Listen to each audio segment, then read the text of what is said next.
Dios les continúe bendiciendo. Amén. Porque las bendiciones inician desde Génesis.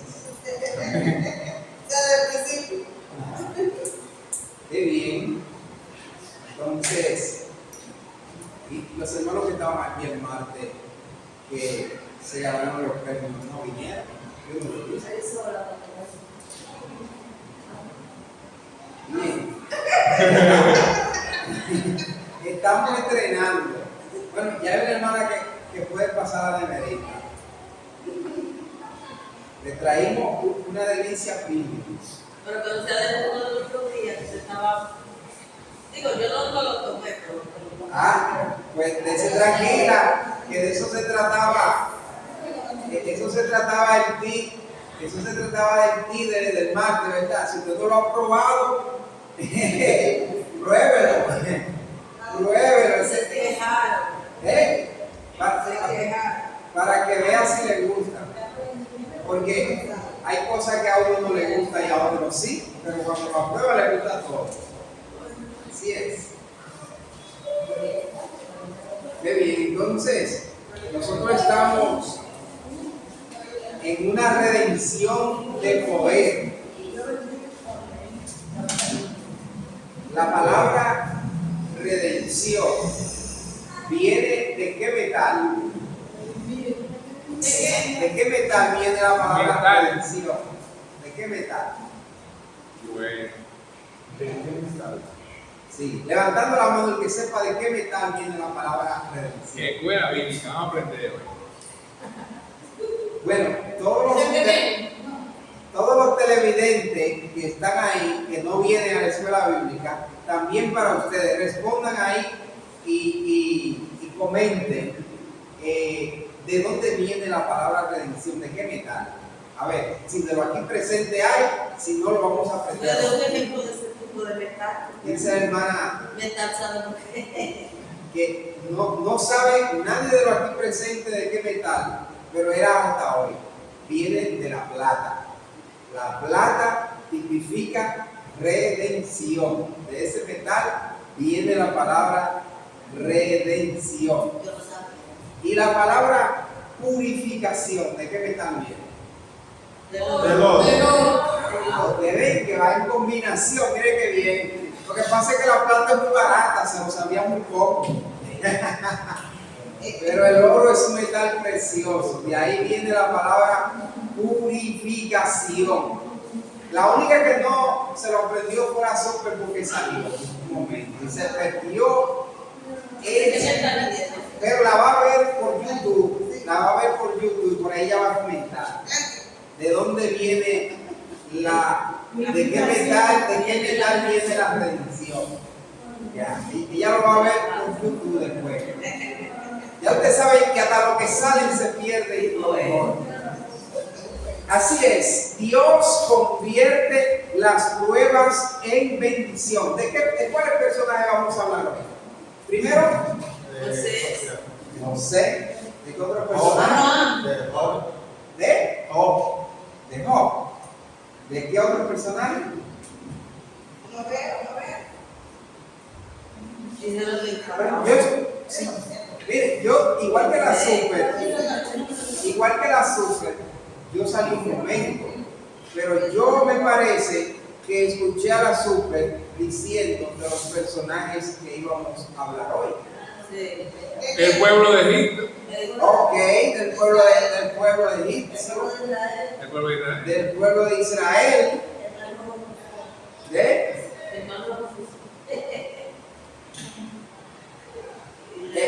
entonces, Mencionaremos a ok, ahí sí, vamos ahí. Moisés, Jehová Dios, el pueblo de Egipto y los hijos de Israel. israelitas. De esos personajes vamos a hablar. Moisés, Jehová Dios, el pueblo de Egipto y los israelitas. De esos cuatro personajes. En la primera lección que me corresponde, vamos a verlo de la siguiente manera. ¿Cuánto han llevado sus hijos a un cuido. Amén. Amén. Entonces, nosotros como hijos de Dios, Dios tiene un cuidado para nosotros. Dios cuida a su pueblo con un propósito. Un propósito. En el cuidado para que las mujeres se estudien, ¿verdad? Para que puedan tener la oportunidad de trabajar. Y ese es el propósito, un servicio del Estado, pero también hay un cuidado privado, ¿verdad? Que tiene un propósito, que es los recursos, la remuneración económica. Sin embargo, vamos a ver con qué propósito Dios nos cuida. Y vamos a tener un ejemplo de la siguiente. Vamos a tener dos ejemplos. Primero, preparó a Egipto como un terreno fértil para Israel. ¿Para qué preparó a Egipto? Para Israel. Segundo, fortaleció al pueblo antes de ponerlo a prueba.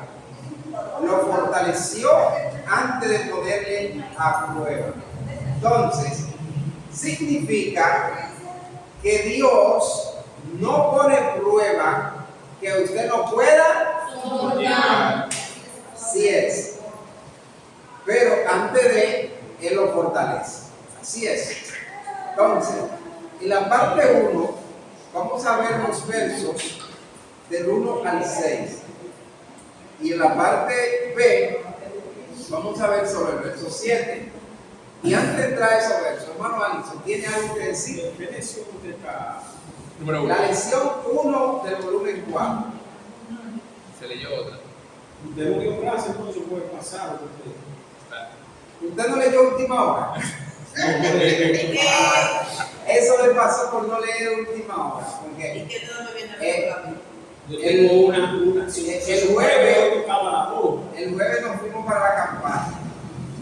Entonces, la clase que tocaba el jueves la estamos dando hoy Yo me estudié la de hoy y la que tocaba hoy. porque había almas que salvarnos. ¿Sí es? Qué bien. Bueno, pues, dele un toque atrás y vuelva al principio. Dios convierte las pruebas en bendición. Entonces, la parte A la vamos a leer el que primero la tenga, si la hembra o la varón. El que la tenga primero, lee la parte A, verso 1 al 6. Estos son los nombres de los hijos de Israel que entraron en Egipto con Jacob. Cada uno con su familia. Rubén, Simeón, Leví, Isaacar, Zabulón, Benjamín, Dan, Neftalí, Gad y Aser. Todas las personas que le nacieron a Jacob fueron 70. Y José estaba en Egipto. Murió José y todos sus hermanos y toda aquella. Bien hecho. Ok, aquí están los hijos de Jacob. Vamos, están en 3 grupos. Y vamos a ver si en la clase 21, ¿verdad? A ver si aprendieron la lección anterior. La primera, ¿quién es? Lea. ¿Cuántos hijos tuvo?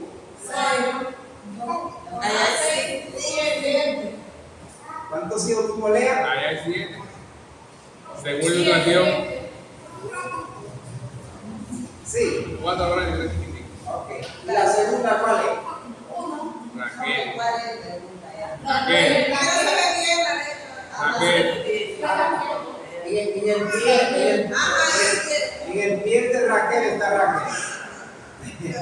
Ok, ¿cuántos hijos tuvo? Ahí hay 1.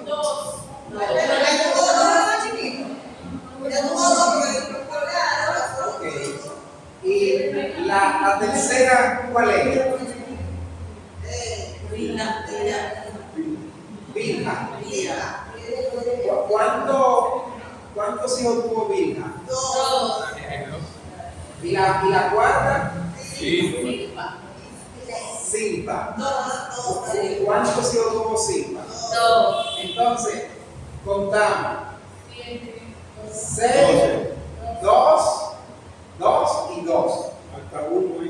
¿Eh? Hay 11 ahí. Hay 10. Falta uno. No, hay 12. Hay Hay 12. dos cargados. Hay dos cargados. Hay tres, porque el niño grande tiene uno cargado. Hay tres cargados. Ok, ahí sí.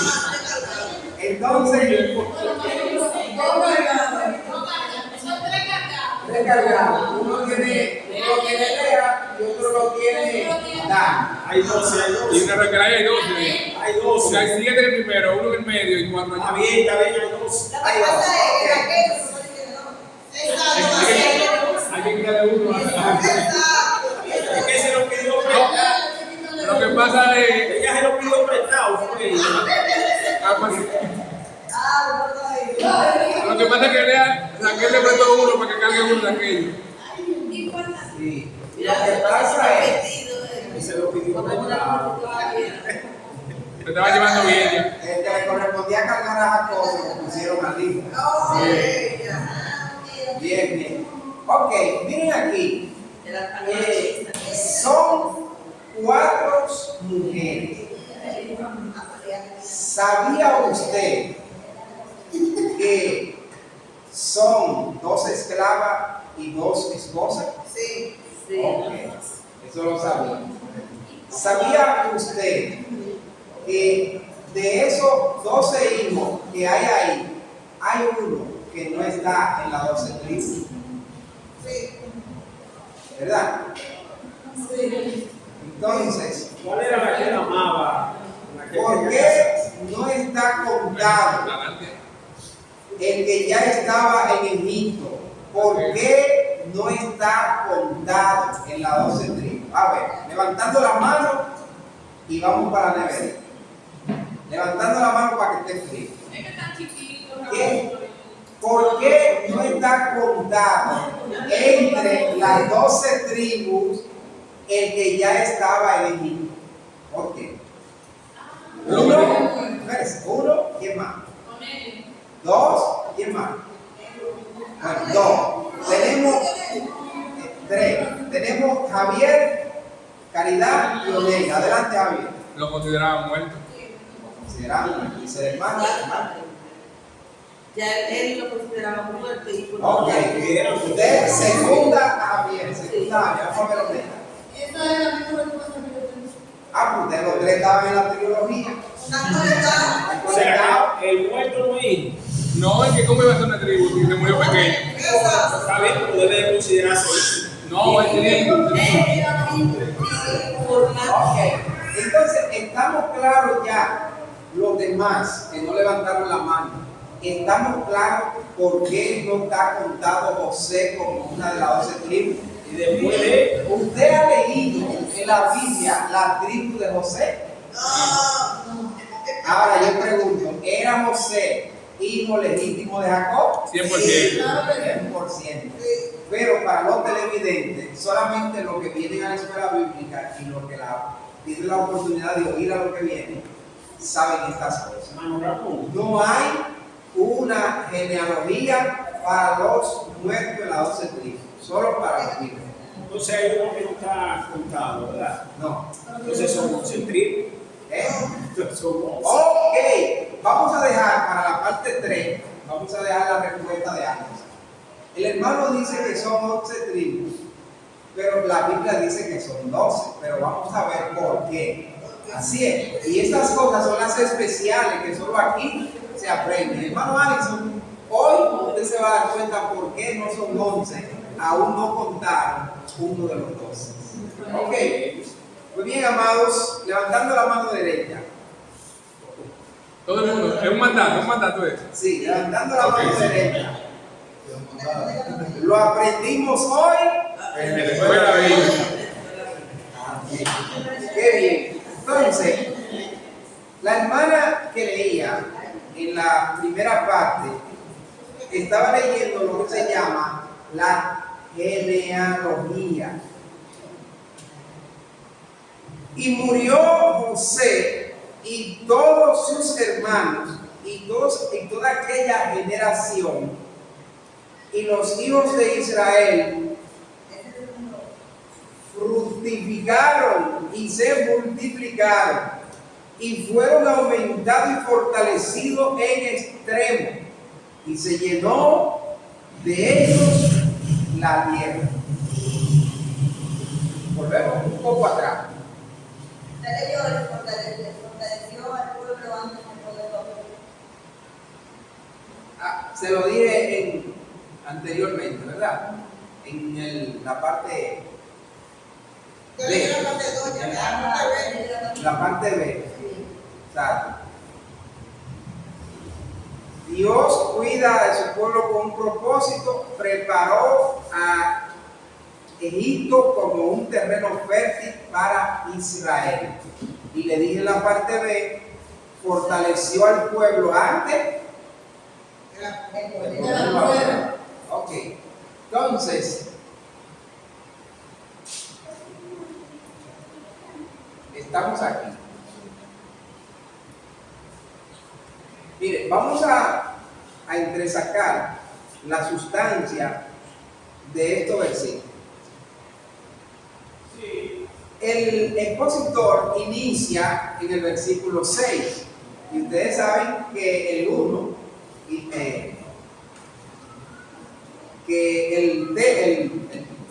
la guía o la base bíblica dice Éxodo 1 al 22, ¿verdad? Como la base bíblica dice del 1 al 22, la parte anterior es muy común. ¿Por qué la pasamos desapercibida? Mire usted,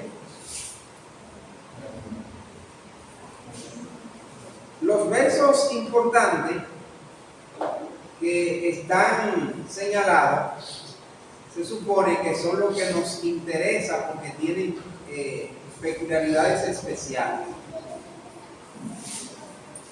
Entonces, vamos a ver el tema que tiene este capítulo 1. Lo que tiene la Biblia, pueden usar el tema. Dice, aflicción de los hijos de los israelitas en Egipto. Aflicción de los israelitas en Egipto. Y menciona los nombres. O sea, y usted observa, ¿por qué razón si Jacob tenía 12 hijos, entraban con él 70? ¿Por qué? Porque fueron acompañados. Porque vinieron los familiares de José con sus esposas, los hijos, sus criados, todos los que Ok. Entre esos 70 estaban los hijos de Dan, los hijos de Zabulón, los de Isaacar, ¿verdad? Los hijos de cada uno de los 11 que estaban ahí estaban añadidos y formaban 70. ¿Cuántas personas tenía que perdonar José? José iba a tener que perdonar no a sus 11 hermanos, él iba a tener que perdonar a 70 que llegaron allá. Así es. Pregunta el hermano Allison que por qué él no iba a tener que perdonar a 11 sino a 70. Porque él tenía que perdonar 70 si lo comparan con 11. No, que por qué iba a tener que perdonar 70 si los culpables fueron 11, porque antes, en ese tiempo, todavía las piñas de los padres la pagaban La dentera. La dentera de la piña agria. La dentera de la piña agria que se comían los padres, la sufrían los hijos. Entonces, él iba a tener que perdonar 70 que entraron a Egipto, pero el hermano preguntaba por qué, si fueron 11, porque Jesús así lo dijo. ¿Sabía usted eso? que fue porque Jesús así lo dijo. ¿Cuántas veces le dijo Jesús que tenía que perdonar a Pedro? Se lo multiplicó. Se lo multiplicó. Jesús no existía. Se lo multiplicó. Oh, pregunta el hermano, mire qué bien. Yo estoy esperando que el hermano vuelva y pregunte. Él dice que Jesús no existía. O sea, No había venido. en la tierra. En la tierra, no había venido a la tierra. Dígame uno de los nombres que usted recuerda de Jesús, aparte de ese. De Jesús. Que yo recuerdo. Que usted recuerda. Si no se recuerda, lea Isaías 61. Admirable, consejero, Es uno. Dios fuerte, Padre eterno y príncipe de paz. Esos 5 nombres, uno de ellos se lo dijo a Manoah. Cuando Manoah le preguntó, ¿cómo te llamas? Él le dijo, ¿por qué pregunta por mi nombre? Si él admirable. Entonces, ¿existía Jesús o no existía? Existía. Cuando los judíos, los fariseos, le decían que por qué ellos tenían que obedecerle a él si era a su padre Abraham, él les dijo, antes que Abraham fuese, soy. O sea, Jesús existía, lo que no existía era en carne. Jesús existía con un ángel llamado admirable. ¿Cómo ellos sabían de su existencia? La gente se encontraba con los ángeles y la gente era curiosa. Lo que sí, ellos no sabían que ese ángel luego se iba a encarnar para ser humano, eso no lo sabían, eso nada más lo sabía el ángel, que tenía ya su propósito definido. Pero hay cosas que la Biblia no lo dice textualmente, que uno lo descubre viniendo a la escuela bíblica, porque no son textuales, hay que entresacarlas. Jesús existía, y por tal razón, todas esas cosas que están en la Escritura, acuérdense que él se defendió de Satanás con las Escrituras. Aparte de eso, las Escrituras que iban velando, esas Escrituras eran escrituras dictadas la mayoría, y esa Escritura eran dictadas, y cuando eran dictadas eran audibles, o sea, se escuchaba. Le decía escribe, y a veces visible, y le decía escribe lo que ve, pero es así, ya existía. Entonces, la razón que él iba a tener que perdonar a sus 11 hermanos con sus sobrinos, a sus 11 hermanos con sus sobrinos. Su padre, pues, no tenía, era inocente, su padre no sabía nada, a su padre lo engañaron. Su padre lo engañaron, por eso lo que entraron con él eran 70 y no se mencionaba Jacob. Punto especial que tenemos que señalar de esta lectura, de lo que entraron a Egipto con Jacob, es que esta gente que entraron a Egipto con Jacob fueron la primera y la segunda generación. ¿Cuáles fueron? La primera y la segunda generación. La primera generación quedaba de ahí Jacob y sus 11 hijos. Y la segunda generación sus nietos. Por tal razón se dice que una generación comprende un intervalo de tiempo de 40 años. Pero el estimado de una generación es de 20 años. De 20 a 30 años es el estimado de una generación. Punto 2 que vamos a clasificar aquí es el verso 6.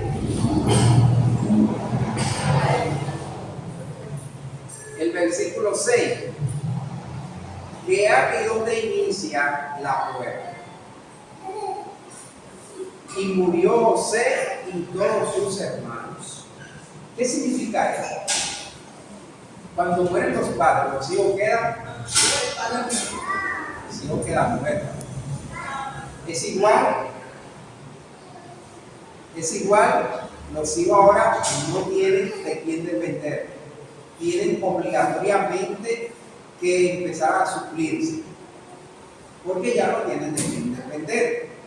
Entonces, el que le dio posesiones en José fue José.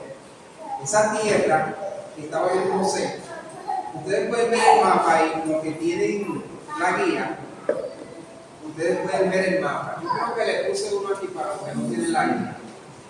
José.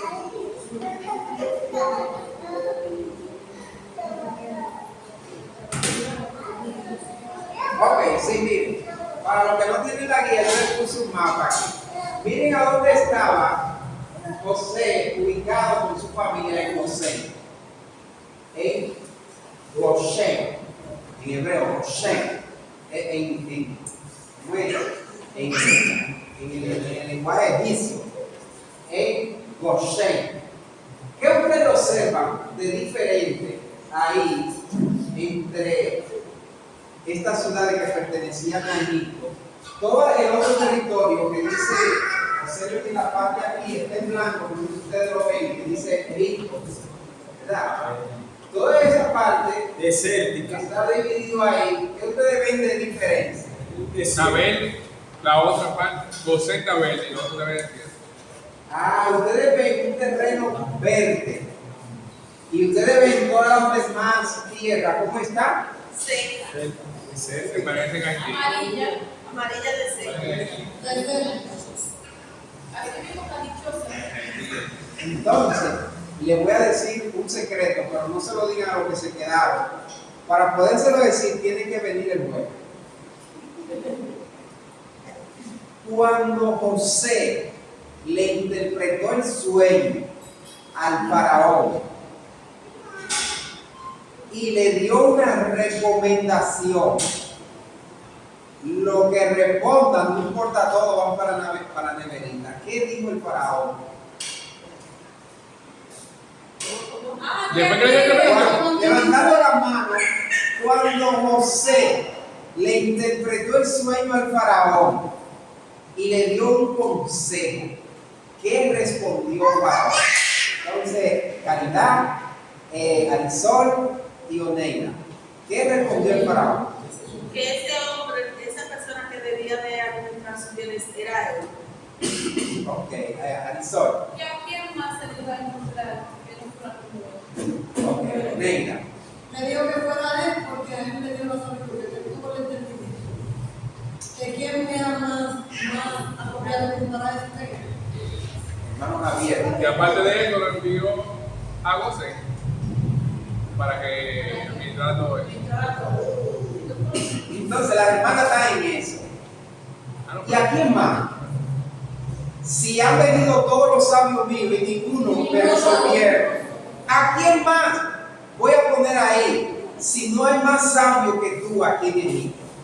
Entonces, observe, José le pidió, cuando llegaron su familia, le pidió al rey que le diera la cola, lo último que estaba ya pegando al mar. Le dijo, dame el pedacito que está atrás, casi pegando al mar. Amigo, bueno, ¿quién va a querer eso? Nadie quiere ir para allá. La gente, todo el mundo está aquí en la ciudad, en la capital, en el centro de Egipto. ¿Quién va a querer ir para allá? Está bien, cógelo, haz lo que tú quieras, tú eres el que sabe. Y mire, hermano y hermana, cómo está el pedacito de tierra que tenía José y su familia, a diferencia de todo lo otro que está desierto. Cuando llegó el tiempo de la escasez, cuando llegó el tiempo de que todo se secó, lo único que quedó verde es lo que estaba entre el medio de todos los ríos, de todos los mares. El que estaba más cerca, lo que estaba más cerca del mar, ese fue el pedacito que quedó verde y fue el pedacito que el hombre sabio pidió, para que usted vea si era sabio o no. Ahora, desde allá se mantenía todo lo demás. José mantenía a todo Egipto incluyendo a su familia desde Goshen, desde allá. ¿Era sabio o no era sabio? Era sabio, muchacho. Cogió, la echó y sin embargo la puso a producir. Yo le dije a un amigo que estábamos hablando de sociología y de historia y caímos en un tema de la vecina isla de Haití y República Dominicana y estábamos viendo el mapa de Haití que está así como está en caso de gran provincia y estábamos viendo el mapa de República Dominicana que está como José, o sea, una comparación. Y yo le dije, mira, yo te apuesto que si los dominicanos nos vamos para aquella parte de la isla y los de allá vienen para esta la ponen así mismo, esta la pone así mismo y nosotros aquella la ponemos como José, porque tenemos cultura de forestar, ellos tienen cultura de desforestar. Entonces, José lo que se dedicó fue a producir porque él sabía que venían tiempos de sequía. Y mire, desde allá mantenía él a todo Egipto. Y la parte B dice que antes, en la parte A inicia la prueba. ¿Cómo inicia la prueba? ¿Cómo inicia la prueba? En la parte A. El verso 6 se lo acabé de decir, ¿verdad? ¿Cómo inicia la prueba? Con el verso 6. Cuando murió la primera generación, inició la prueba para que la segunda generación entonces entrara en prueba. Hermano Alison, la segunda generación no tenía que ver con eso, pero entró en prueba. Entonces, dice la parte B, fortaleció al pueblo antes de ponerlo a prueba. El verso 7, ¿quién lo tiene ahora? Yo leí el 6, ¿fue? No, el 7 lo leí. Ah, se justificaron, sí. Entonces, ¿cómo fue que se fructificaron? ¿Cómo fue que se fortalecieron? Fructificándose, ¿verdad? Se fortalecieron fructificándose. ¿Recuerdan la frase? Llenad la tierra, fructificados. Son ganas, llenar. Entonces, de esa forma fue que se fortaleció, no es que iban al gimnasio y levantaban pesas, no, fue que se reprodujeron. Y esa reproducción entonces permitió que hubiera más mano de obra. Los 70 murieron, parte de los 11 de los 70 murieron, y luego murieron los 39, ¿verdad? Luego murieron los 39, que eran todas las demás. Eran los padres. Eran los padres, esos. Sí, los patriarcas. Y luego murieron los nietos. O sea, murió primera y murió la segunda. Y la tercera generación fue la que vino a multiplicarse. ¿Cuál generación se multiplicó? La tercera. La tercera generación se multiplicó. Y por eso fue que se fortalecieron. Por la fructificación, por la multiplicación. ¿Estamos claros hasta ahí? No se le olvida. Que quede entendido y que quede asentado. Ajá, que quede así mismo. Entonces, primero, Que se puede repetir. murió la primera, la segunda generación y entraron en prueba la tercera. La tercera generación entraron en prueba. ¿Por qué la tercera generación entró en prueba? ¿Por qué la tercera generación entró en prueba? Porque eran esclavos. No, todavía. Después de esto. Yo se lo acabé de decir. Le acabo de preguntarle y no se le va a olvidar. Porque murió la primera y la segunda generación. Porque murió la primera y la segunda, por eso la tercera entró en prueba. ¿Es o no es? ¿Lo dice o no lo dice la Biblia? Que murieron la primera y la segunda y llegó otra generación que no que no conocían a la primera y a la segunda. Llegó una generación en Egipto de los naturales, ¿verdad? Que no conocían la primera y la segunda. El pueblo, la tercera generación entró en prueba, no exactamente por eso. Entró en prueba porque olvidó, porque no hubo alguien que se dedicara a enseñarle los preceptos en la primera y segunda generación. Y la tercera generación vino sin conocimiento y entró en prueba. Ok, muy buena intervención de la hermana Yasmín para aclararle algo. Ellos no entraron en pruebas consigo mismos. Ellos entraron en prueba con los naturales, con los egipcios. O sea, la generación que creció, que no conocía la primera y la segunda, eran los egipcios. Entonces, los egipcios estaban en la era de los pastores, de los egipcios, de los faraones pastores, y como los faraones pastores murieron también, llegaron otros faraones que odiaban a los pastores. Y entonces, como odiaban a los pastores, pusieron a prueba a la tercera generación que estaba existiendo. Hermano Javier y hermano. Y con esto terminamos la parte 1. Amén, amén.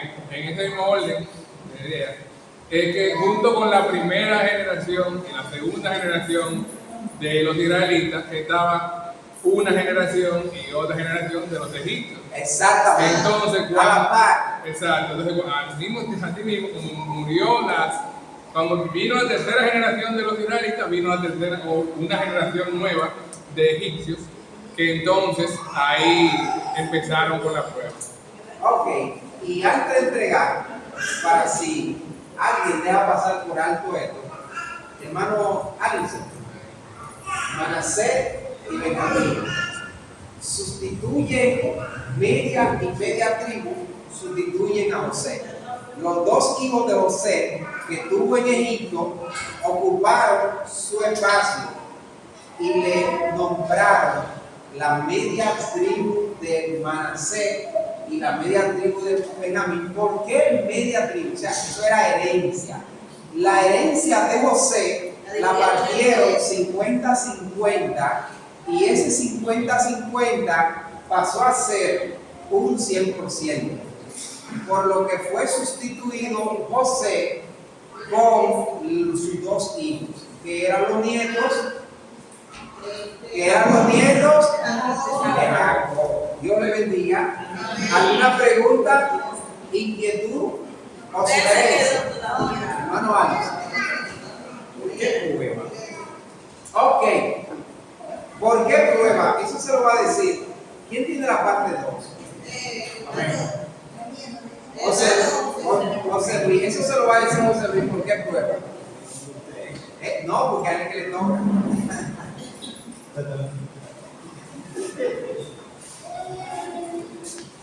Amén, amén. Gloria a nuestro hermano Cabrera. Amén.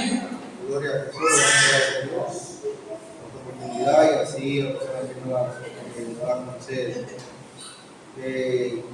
Me toca la parte 2, hablando de el enemigo ataca al pueblo de Dios. Hablando de Éxodo, de su capítulo 1, del verso 8 al 11. Y como el hermano viene dando la historia general de lo que es el pueblo, de lo que ha venido aconteciendo en base a Moisés, todo este acontecimiento, como decía nuestra hermana Yasmín, lo cual entre todo el contexto de las pruebas del pueblo de Israel, una de ellas era por voluntad de Dios. Primero, esto debemos saber de que todas las pruebas que le sobrevienen al pueblo de Dios es por voluntad de Dios, porque Dios así lo permite. Y entre tantos que otros que hagan unos que otros factores, sí de cierto modo, o de un modo completamente hablando, todo esto a nosotros nos enseña de que en medio de todas las pruebas Dios tiene el control. Por eso nosotros vemos que, hablando del verso 8, cuando dice, entre tanto se levantó sobre Egipto un nuevo rey que no conocía a José, y dijo a su pueblo, he aquí el pueblo de los hijos de Israel es mayor y más fuerte que nosotros. Este hombre se fijó en qué tanto el pueblo, como decía nuestro hermano Ramón, había crecido en base a multitud, en base a cantidad. Entonces, una de estas razones, tengo algo aquí que quisiera leer, que dice que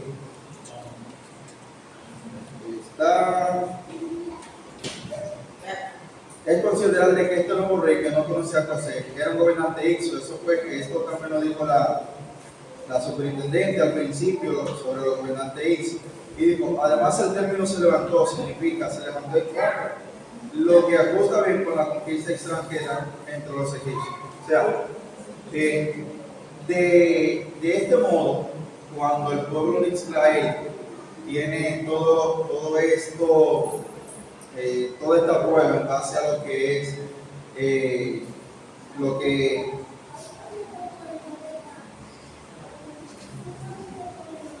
entre tanto dice que sobre todo esto se levantó sobre esto un nuevo rey que no conocía a José y dijo a su pueblo. Nosotros debemos conocer lo siguiente, y es que cuando nosotros hablamos de que el enemigo actúa por sospecha y temor, voy a leer algo que dice: el enemigo suele sembrar duda y miedo y confusión en nuestra mente para apartarnos del propósito de Dios. Sin embargo, Dios utiliza esta prueba para fortalecer nuestra fe cuando enfrentamos situaciones difíciles y aprendemos a depender más de Él y a confiar en su plan perfecto.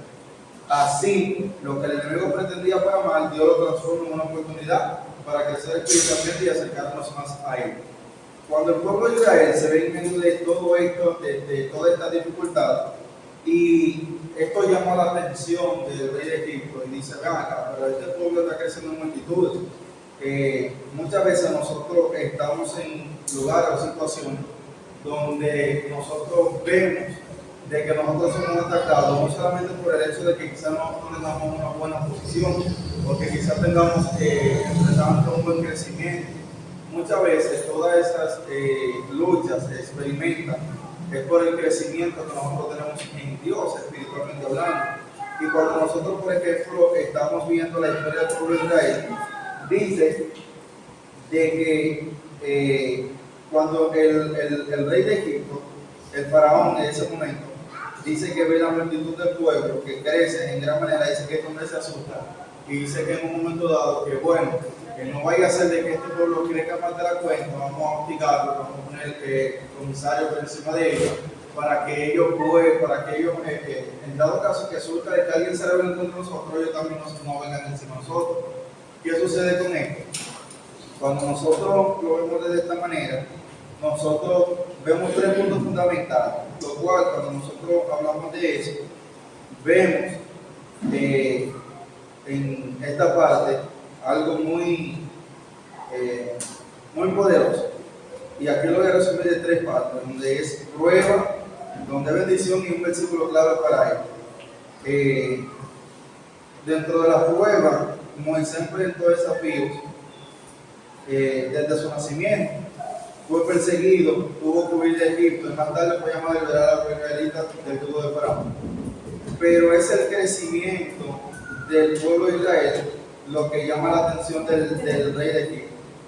Entonces, todo esto vemos que a través de las pruebas que se enfrentan, Dios a nosotros espiritualmente nos capacita. Esto fue lo que sucedió con el pueblo de Israel. Nosotros vemos cómo Dios viene capacitando de cierto modo en todos los atributos en base a esto. Entonces, cuando vemos que dice que el pueblo de Israel ha llegado a ser mayor y más fuerte que nosotros, dice que un faraón egipcio mencionó a Israel como nación. Según los teólogos dicen que la primera vez que se ejerce el término pueblo o nación para Israel es en este episodio de Éxodo, donde dice que parte del resumen o parte de este periodo es bastante largo dentro de este tiempo, como se indica por el hecho de que la población siguió creciendo a pesar de unas condiciones cada vez más duras que imponían y que se sobreponían en Israel. Cuando el rey de Egipto, gloria a Jesús, nosotros, una partita que quiero también leer aquí en el material es esto, que dice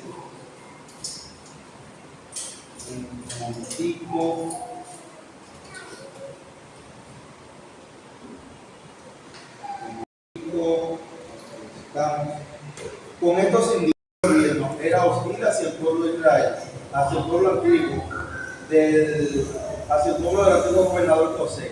En el versículo 9, el antiguo gobernador José, en el versículo 9 se mencionan dos razones por las que los egipcios tenían miedo del pueblo de Israel. Uno, porque era mayor, o sea, habían crecido en número, como dijo nuestro hermano Cabrera. Y dos, porque era más fuerte, o sea, más saludable y más disciplinado. Esto fue suficiente para que los nuevos gobernantes vieran a los israelitas como una amenaza nacional. Esto se debe a que esto se debe hacer énfasis en que no se dice que los hebreos estuvieron causando desórdenes o molestias en el país de Egipto. El odio que estaba contra ellos era provocado por el miedo que infundían a los egipcios por su desarrollo numérico y físico. Haciendo y secundando lo que dice nuestro hermano Cabrera antes de terminar. En esto es que se basa el pueblo o los gobernantes, el faraón que hubiera crecido en el momento, hubiera sido establecido en el momento en Israel, en Egipto, perdón. Y él se fijó en él. En la parte B, donde dice el enemigo humilla y oprime a los hijos de Dios, está basada en el verso 10 y 11, donde dice: ahora pues seamos sabios para con él, para que no se multiplique, y acontezca que viniendo guerra, él también se una a nuestros enemigos y pelee contra nosotros y se vaya de la tierra. Entonces pusieron sobre ellos comisarios de tributos que los molestasen con sus cargas, y edificaron para Faraón las ciudades de almacenaje, Pitón y Ramsés. Cuando nosotros vamos a la Biblia, nosotros vemos diferentes tipos de personajes que tuvieron ciertas limitaciones, quizás por su fidelidad, quizás por su cercanía a tener una relación con Dios. Nosotros vemos cómo cuando se levanta alguna guerra en nuestra vida, muchas veces se levanta por el término de que nosotros, por la fidelidad hacia Dios.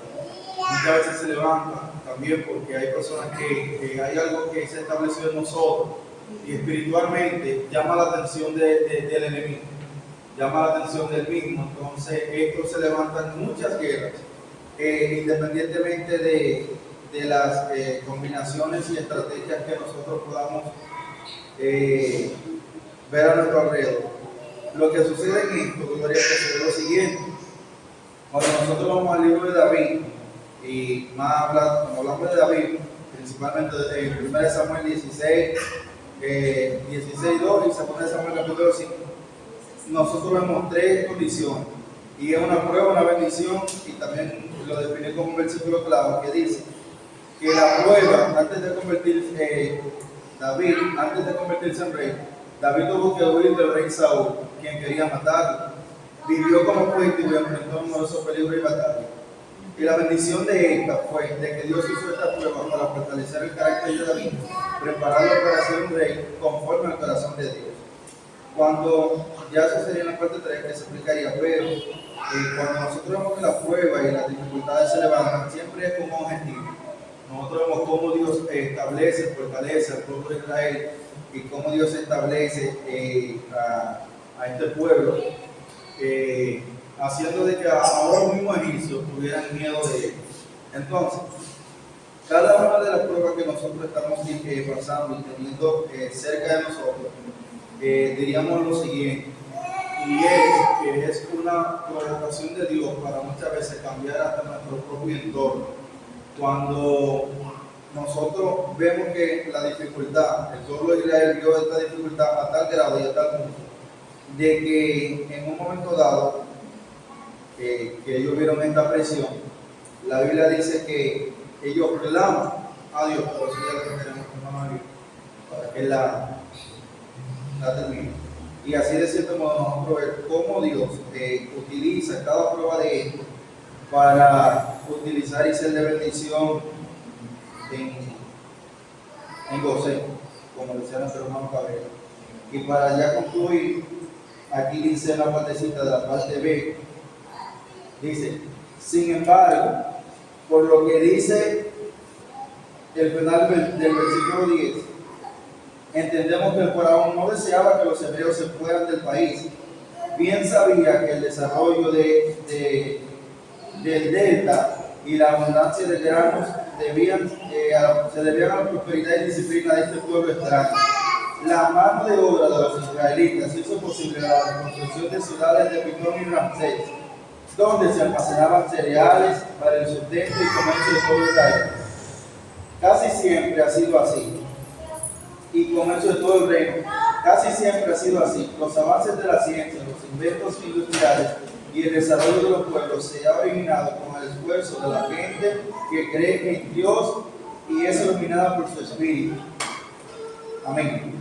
Cuando nosotros vemos cómo se levanta este nuevo faraón, que dice que no conocía nada, gloria a Jesús, esta generación, y vemos cómo priva el pueblo, vemos cómo él mismo dice, el mismo que el narrador y el escritor del libro dice, de que este hombre no quería que el pueblo se fuera, porque él veía que era de cierto modo una bendición para el mismo Egipto. Entonces, independientemente de todo lo que pasó a este pueblo, independientemente de todo lo que pasó a esta calamidad, esta generación y este pueblo, la tercera generación, fue de bendición al mismo pueblo. Entonces, brevemente, ahí, ya de nuestro hermano Amén. Preguntas, inquietudes y respuestas. Amén. Y si este faraón entendía que el pueblo era de bendición y que lo ayudaba a fructificar, ¿por qué entonces intenta oprimir? Bueno, la misma Biblia nos da la respuesta. Dice de que él intentó oprimirlo con el fin de que cuando se levantara alguna guerra en contra del mismo Egipto, ellos no pudieran o no se unieran al bando contrario y lo destruyeran. Pero si yo estoy contigo y tú me maltratas, que hay alguien contra ti, yo voy a estar en contra de ti. Lo que pasa es que esto es parecido a una empresa. En la empresa, muchas veces nosotros estamos trabajando y es como si fuéramos un mal necesario. Eso sucedería de esta manera. En la empresa muchas veces tú estás en una posición, pero saben de que tú eres muy recto, pero en la posición lo que tú haces es que tú organizas la cosa. Pero hay alguien que tiene una búsqueda por detrás, imaginemos de este caso. Entonces, como tú eres el recto del momento, la persona el cristiano que es recto, tú lo que viene siendo una amenaza para esa persona. Pero él sabe que te necesita en la posición. Entonces, lo mismo sucedía con el faraón. El faraón veía al pueblo como cuestión de oprimirlo, cuestión de ponerle más trabajo, con el fin de que sea una bendición para Egipto. Pero él lo que no quería que se uniera al lado contrario y que le sirviera como enemigo. Amén. Y amén. Como dice la Matea, el enemigo actúa por sus fechas. Él oprimía porque el enemigo actúa por sus fechas. El enemigo siempre es sospechoso. Y cuando nosotros vamos también al libro del mismo Job, como él oprime a Job por sospecha. Exactamente.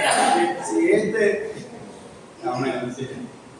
Dice el expositor también que la idea que Satanás le escribió por medio de sus paganos consejeros fue humillarlos y cargarlos con trabajo e impuestos hasta hacerlos sentirse miserables. Exactamente. O sea que no fue una idea solamente de él, sino porque ahí estaba la marita. Exacto. ¿Cómo actuó el enemigo? ¿Cómo actuó el enemigo en esa parte? Nuestro hermano Julio. Ya lo entiendo. Amén. Yo quiero una pregunta para usted. Sabemos que hubieron dos faraones. El primero era muy consecuente con José y le daba todas las facilidades. Pero el segundo no conocía a José. Y ese no sabía que José tenía ese privilegio por el primero. Entonces, el segundo llamó a unas parteras, dos parteras, Esto va en la otra. para Eso es la incluir otra parte. Eso es la parte. En la otra parte. a la otra parte. Bajarlo del todo. Bueno, pero también. Hermano Gabriel. Sí, el hermano Javier hizo una pregunta y fue que por qué ellos, si le hacían bien, lo oprimían. Pero lejos iba a estar de mucho esto. Génesis capítulo 15, versículo 13. Dice la palabra así. Entonces Jehová dijo a Abraham: ten por cierto que tu descendencia morará en tierra ajena y será esclava allí y será oprimida cuanto en 400 años. ¿Sabían eso? Amén. 400 años. Ellos lo oprimían porque se cumplió el tiempo de esa profecía. Amén. Entonces, la pregunta no la vamos a terminar completamente porque pertenece a otro 15-13. Pero, ¿quiénes de nosotros, de ustedes, saben que es una partera? Una partera de campo, ¿verdad? De campo, una partera de campo era en aquellos tiempos cuando la gente no conocía los pueblos, que las mujeres parían en los campos y había siempre una partera que cuando esa mujer estaba llegando en un momento de edad, o bien sea así, que tenía los dolores, salía a ver esa partera para que la partiera. Eso no era de la comadrona. Entonces, esa partera, como comadrona dice el amigo, era la que se encargaba de hacer ese oficio. Yo mismo, que le hablo a ustedes, que yo también fui parteado por una partera. Y las parteras eran mujeres sociales después del campo, que todo el mundo las conocía. Y de ahí en adelante le llamaban a la mamá de los niños, que ella era Que hacía el pacto directamente. Así que amén. Dios le bendiga. Lo demás, si no, nuestro hermano Javier. Te bendiga más. Damos gracias a Dios que nos está permitiendo estar aquí y pidiéndonos sus palabras. Recordándole que el tema de hoy es: Dios convierte las pruebas en bendición. Tiene tres subtemas, ya te han dado dos. El primero es: Dios cuida su pueblo con propósito. El segundo fue: el enemigo ataca al pueblo de Dios. Y el tercero, cual me toca, que el maltrato del enemigo puede resultar en bendición. Para eso vamos a considerar Éxodo 1, del 12 al 22.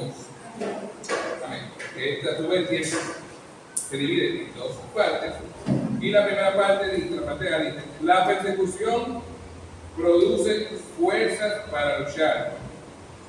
Y la parte B dice: Dios frustra y cambia todo plan de tu vida. Amén. Vamos a estar leyendo corrido del 12 al 22. Dice así: pero cuanto más los oprimían, tanto más se multiplicaban y crecían, de manera que los egipcios temían a los hijos de Israel. Y los egipcios hicieron servir a los hijos de Israel con dureza y amargaron su vida con duras servidumbres, en hacer barro y ladrillo, en toda labor del campo y en todo su servicio, el cual los obligaban con rigor. Y habló el rey de Egipto a las parteras de las hebreas, una de las cuales se llamaba Sita y otra Púa, y les dijo: cuando asistáis a las hebreas en sus partos y veáis el sexo, si es hijo, matadlo; si es hija, entonces viva. Pero las parteras temieron a Dios y no hicieron como les mandó el rey de Egipto, sino que preservaban la vida de los niños. Y el rey de Egipto hizo llamar a las parteras y les dijo: ¿por qué hacéis esto, que habéis preservado la vida de los niños? Y las parteras respondieron a Faraón: porque las mujeres hebreas no son como las egipcias, pues son robustas y dan a luz antes de que la partera venga a ellos. Y Dios hizo bien a las parteras, y el pueblo se multiplicó y se fortaleció en gran manera. Y por haber las parteras temido a Dios, él prosperó sus familias. Entonces Faraón mandó a todo su pueblo, diciendo: echad al río a todo hijo que nazca, y a toda hija preservad la vida. Amén. Santo Dios. Ok. Acabamos de leer ya el último fragmento de esta lección de hoy, y vamos a entrar entonces en los primeros subtítulos del último fragmento. Dice: la persecución produce fuerzas para luchar, del 1 al 14. Ok, vemos en la primera parte cómo ya se expresó en la segunda parte de este material, que decía: el enemigo ataca a un pueblo de José. Se expresó que el nuevo faraón mandó a oprimir el pueblo. Y dice aquí, en los primeros versículos que leí, qué tipo de opresión ejercieron sobre el pueblo. Dice los versículos. Dice 14, dice: amargaron su vida con dura servidumbre, y en hacer barro y ladrillo, y en toda la obra del campo, y en todo su servicio, al cual los obligaban con rigor. Con este tipo de medidas, el faraón lo que esperaba no era simplemente maltratarlos y humillarlos, sino debilitarlos. O sea, los trabajos que le ponían no era un trabajo de un constructor que tiene una gente que te pone los blocos, otro te lo carga, otro hace el bañete. No, era tú ames esa parte, y era trabajo excesivo. Es como que yo soporte para cargar, porque yo peso 179 libras, yo vamos a suponer que soporte 180 libras más. A mí me ponían 300, porque el objetivo era que yo hiciera el trabajo, pero que me debilitara. Como él vio que los hebreos, el pueblo de Israel, era resiliente, podía sobreponerse a todas las pruebas que le ponían. Oiga, fue lo que el faraón ordenó. Atacaba lo psicológico, atacaba la dignidad, o sea, lo psicológico, porque está hablando, en una parte dice que con todo tipo de servidumbre, o sea, eran esclavos y lo ponían a servir de manera tal que era deshonroso, y ellos esperaban que este trabajo duro, combinado con esa humillación, hiciera un impacto psicológico en ellos que lo hiciera caminar así, porque se supone que eran indignos delante de los egipcios y le estaba atacando a su mente. Pero el pueblo de Israel, cuando empezó a tomar eso, le empezó a llegar eso, entonces me imagino que hubo alguien que se acordó de su Dios. Mientras no hubo eso, es probable que ellos no se acordaran de su Dios. Es probable que tuvieran por ahí un egipcio más en ellos, mientras estaban ahí, y se estaban mezclando con los egipcios. Cuando empezaron los egipcios, entonces a subyugarlo. Entonces, ahí ellos, pero ven acá, ¿y el Dios de nuestro padre? ¿Y el Dios de José? Pero vamos a llamarlo a ver si pasa algo. Jehová, ven, Y Jehová. eso ahí, entonces, eso marcó la diferencia. Y de ahí empezaron a ver los egipcios que con todo lo que habían puesto, se estaban haciendo más fuertes y seguían multiplicando. Entonces, ahí entra la segunda parte del plan. No es un trabajo que va para reducir. Oiga lo que vamos a hacer. Lo que tenemos que hacer ahora es que nada más hagan hembras, porque los varones son los que pueden ser fuertes en una pelea. Vamos a hacer que ya los que estén, pero que ahora arrancan hembras, y cualquier cosa que hay que ligarse en el camino, lo que van a hacer risas, si se tienen que ligar con las hebreas. Entonces, vamos a dejar las hembras nada más. Pero entonces ahí entró el temor de Dios en las parteras. Si el pueblo no, ya ahí, con el temor de Dios en las parteras, me da a entender que realmente el pueblo ahí empezó a buscar a Dios. Ya el pueblo estaba buscando a Dios, porque ya cuando el faraón emite, es un decreto, la partera tiene que cumplirlo, sí o sí. Pero el temor de Dios fue más grande que el miedo al faraón. El temor de Dios fue mayor que el miedo al faraón. Y eso hizo que la partera no solamente preservara la vida, sino que tenía un plan. Porque el faraón la llama y le pregunta: ven acá, ¿y qué pasó? Y no fui yo que hablé. Y yo no, ¿hoy qué fue? Yo no dije que todos los varones tenían que visitarlo. ¿Qué está pasando? Ya tienen un plan en su mente. ¿Qué fue la respuesta? No lo vamos a hacer porque nosotros servimos a nuestro Dios. Ni haga la suaca. Pero ellos no hablaron mentiras, las hebreas eran fuertes y podían tener un tipo y las mismas. Pero ya tenían la respuesta ahí. Era una respuesta sabia que podía preservar su vida.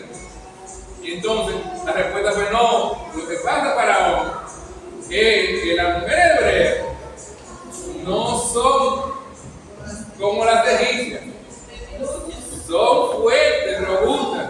Y cuando nosotros queremos venir a asistir al parto, ya hace rato que está viendo gente en su campo. Justificación, es justificación. Pero le preservó la vida. Y con todo, el faraón no se dio cuenta de que era con todas que estaban haciendo lo mismo. Es que era una verdad, una justificación con una verdad. Eran fuertes. Sí, pero eso por eso era. Ya cuando le digo. Era parte de lo que. Dígame. Es probable que el propósito del faraón sea que discretamente, cuando sacaban al bebé, lo asfixiaran o mataran. Pero ya que la madre veía que el niño nació, no podían hacerlo tan claro, tan evidente que lo iban a matar. Entonces, por eso ya lo mataron. Amén. Excelente. En cuanto a la primera parte, que dice que lo oprimían y todo, eso me entraba a la mente cuando estaba leyendo algo que pasó en mi casa. En mi casa hay una mata de naranja. Hay una mata de naranja en el patio. Pero yo crecí. Estamos hablando de que yo, de los 2 años hasta los 30 y pico, crecí y yo no vi nunca una naranja en esta mata. ¿Nunca viste? Una naranja en esta mata. Nunca una naranja. Nada más tú te vas ahí, pero nunca una naranja. Era estéril, chama. ¿Qué? Viene ahí, viene ahora. ¿Qué sucede? Creció una mata de chinola. Y yo, viendo la mata de chinola, qué bien, porque me gusta la chinola. La mata de chinola arropó la mata de naranja. De tal manera que en el patio ya no se puede tender ropa porque estaba entero de ropa. Y cuando ya la arropó completa, la mata de naranja empezó a secar, botó todas sus hojas secas. Y la mata de chinola tiraba muchas hojas, tiraba chinolas, pero tiraba muchas hojas y no dejaba que yo no podía tender ropa, nada, en la casa no podía nada. Yo arranqué mi pata de chinola porque no me demasiadas doble y no queremos hombres en el patio, queremos hombres altos, pero en el patio no queremos hombres. ¿Qué sucede? Como 2 meses después, la mata de naranja reverdeció, echó todas sus hojas, y como a los 4 meses, de los 4 meses, esta mata echa chinola echa naranja en todo tiempo. En mi casa hay naranja, el año entero, todo tiempo. ¿Qué me entender esto? Esa opresión que le hizo la mata de chinola no fue para matar. No, eso mismo son los procesos de la gente. Ya no había nada ahí, Ya esta mata, de verdad, ustedes habían visto cuando estaba arropada con la chinola, seca, el palo y como en 3 ramas tenía hojitas en la puntita, pero ya los otros estaban todos secos. Yo le quité el costillo, bueno, voy a tener que cortar las 2 matas, pero la dejé ahí. Empezó a echar, y ahora la mata de naranja el año entero. Entonces, así mismo, pasó como el pueblo de Israel, fue una opresión muy fuerte. Fue algo que se le acabó al mundo, se le llevó todo encima. Pero el Señor Jehová se acordó de ellos, porque ellos lo clamaron, y eso, la mano fuerte de Jehová, hizo que ellos poco a poco fueran saliendo. Así mismo, yo sin querer me acordé de la mata de naranja. Bueno, no me acordé de la mata de naranja en sí, yo lo que vi fue que no me daba sombra. Me daba mucha sombra la chinola y la corté, pero eso hizo que la mata de naranja tuviera una nueva vida. Porque antes de esto, le digo, yo nunca vi una naranja, fueron 30 y pico de años, yo nunca vi naranja ahí. Y ahora estoy a mi casa y siempre hay naranja.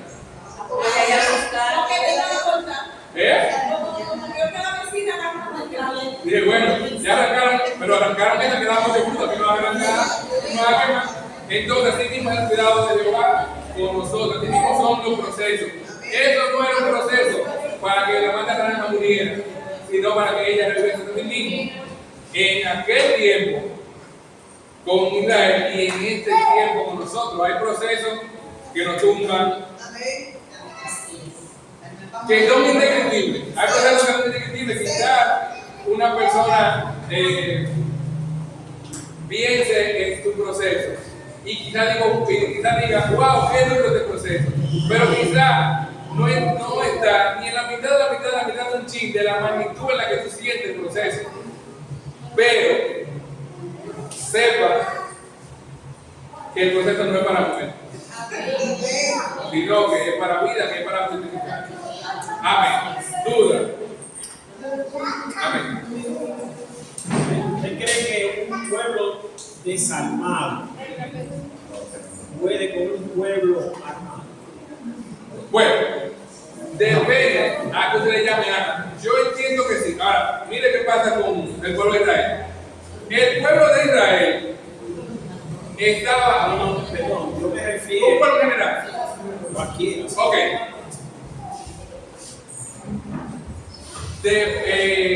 Depende del pueblo y qué tanto esté dispuesto a luchar por los suyos. ¿Por qué? Nosotros tenemos un ejemplo actual. Yo no creo que Ucrania le pudiera durar 2 meses a Rusia. Ucrania, aparte de que es mucho más pequeño, es mucho más limitado que Rusia. No sabe. ¿Qué? No sabe, pero digan, ¿ya Rusia tiene el control de Ucrania? Prácticamente sí. No lo tiene, no lo ha podido decir que lo tiene. Prácticamente sí. No, prácticamente le cuesta a ellos más de 200 soldados al mes. Entonces no lo tiene. Entonces depende de qué tan dispuesto esté el pueblo a luchar por lo suyo. No es que me acuerdo de él. Yo me acuerdo de que mire lo que pasa. Eso era un conflicto que lo pensó Putin para terminar en 3 meses. Es un campamento de 3 meses. ¿Cuánto va? Cosa diferente, porque a esa gente le están suministrando armas, ellos están desarmados. Yo me refiero a alguien sin nada contra alguien que tenga todo, eso no sale. Es que no sale. No No es que salga o no salga, porque puede ser que yo sepa que voy a perder y diga, ya no voy a perder, rato cruzado, ya perdí. O no, yo voy a perder, pero yo voy a perder defendiendo lo mío. ¿Cómo venció Gedeón a Madián? No, yo estoy hablando en general, no estoy hablando Y eso no estamos dando un contexto general. Gedeón y los 300 no tenían armas. ¿Cómo vencieron? Estrategia. ¿Quién Tenían el arma principal. Pero usted me está diciendo que no tienen armas, no tenían armas, humanamente hablando. Pero es que un arma nada más no es un arma, puede ser un arma divina. Yo creo que es un arma sin nada. Amén. Dice la hermana, cuando fueron los siglos, diga. A pelear contra Israel, que eran innumerables. Y a la mañana cuando se levantaron, estaban todos los vecinos muertos, 185,000, ¿quién los mató? Jehová. Amén. Dios clamaron a Dios. Muchas veces, cuando yo era pequeño, cuando era pequeño y había alguien más grande que yo que me intimidaba y me quería dar, si yo sabía que no tenía respaldo, yo me iba. Pero si sabía que tenía respaldo, yo me quedaba. Eso es lo mismo con el pueblo de Dios. Si el pueblo de Dios se siente respaldado, créanme que va a echar para adelante. Mire, de la única manera que estarán ganando era con la intervención de Dios. Amén. Pero esa es el arma. Amén. No estoy hablando de desamado, ese es el arma. Ese es el mensaje. Amén, amén. Ahora, el ánimo del pueblo de Israel era Jehová. Si Jehová dice que iban a ganar, ellos ganaron. Y si estaban en desobediencia, se lo comían con un panito que tuvieron. Sí, pero por eso tú Amén. tenías una arma. Están en la misma sintonía, está bien. Tenías una arma. Están en lo mismo, está bien. Están de acuerdo. Pues Dios le bendiga. Amén. Igual, las personas que tengan. Hermano Cabrera, haga el finish. Ah, ok.